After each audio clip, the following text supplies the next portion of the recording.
और सरकारों की झुग्गियों को हटाने की एक खास तरीके की पॉलिसी होती है। वो पॉलिसी ये है कि निश्चित तौर पे झुग्गी झोपड़ी के अंदर जो लोग रहते हैं उनको भी अच्छा नहीं लगता। जब आपको देखना अच्छा नहीं लगता तो उनको रहना भी बिल्कुल अच्छा नहीं लगता है। तो पॉलिसी ये है कि जहां पे भी झुग्गी झोपड़ी क्लस्टर है वहां पे जो वहां की लैंड ओनिंग एजेंसी है वो वहीं पे उनके लिए इन सीटू डेवलपमेंट करेगी। उनके लिए वहीं पे छोटे छोटे फ्लैट बना के उनको दिए जाएंगे, जो कि देश के कई इलाकों में हुआ है, दुनिया भर में होता रहा है।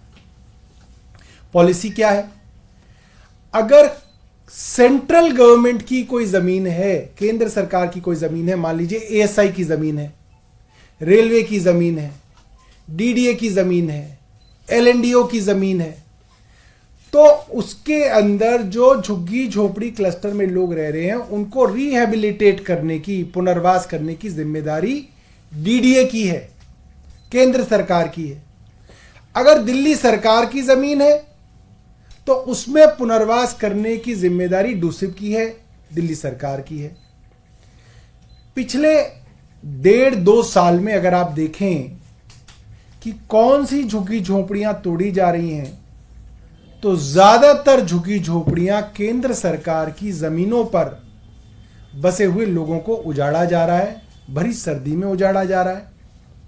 मैं देख रहा था भारतीय जनता पार्टी वाले कह रहे थे अरे भाई रैन बसेरों के अंदर बेसहारा लोग हैं। ये बेसहारा हैं क्यों?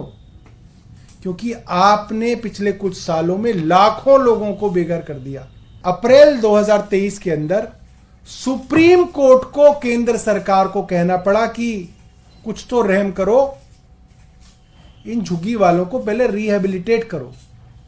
यह मुख्यमंत्री अरविंद केजरीवाल जी की कॉन्स्टिट्यूएंसी सरोजिनी नगर का मामला है, जहां पे केंद्र सरकार इन गरीब लोगों को उजाड़ने के लिए तत्पर है और कोर्ट पहुंची हुई है।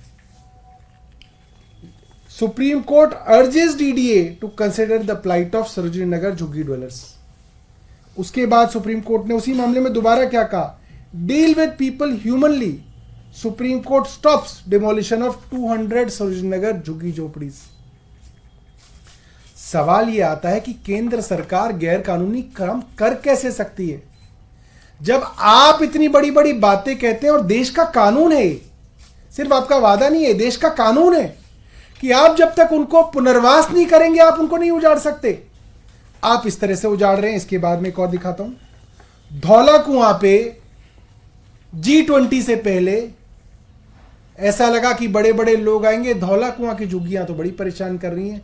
डिप्टी चीफ मिनिस्टर के ऑर्डर के बावजूद धौला कुआं के ऊपर जाके झुग्गियों को उजाड़ दिया गया, लोगों को बेघर कर दिया गया।